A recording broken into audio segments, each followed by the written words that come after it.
టమాటా rice పెరుగు చట్నీ వేసుకొని తినండి. సూపర్ కాంబినేషన్, చాలా బాగుంది. కొండముత్తులా కూర్చున్నాను కదా. ఎన్నో రకాల టమాటా రైస్ తినుంటారు. ఈ రోజు నా స్టైల్లో టమాటా రైస్ చేసి చూపిస్తా.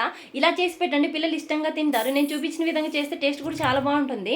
వీడియో నచ్చితే షేర్ చేయడం మర్చిపోవద్దు. ఫస్ట్ అయితే గ్లాస్ బియ్యం కడిగి పక్కన పెట్టేశాను. పొయ్యి మీద ఒక మూకిడి పెట్టి 2 టమాటాలు కట్ చేసి వేసుకున్నాను.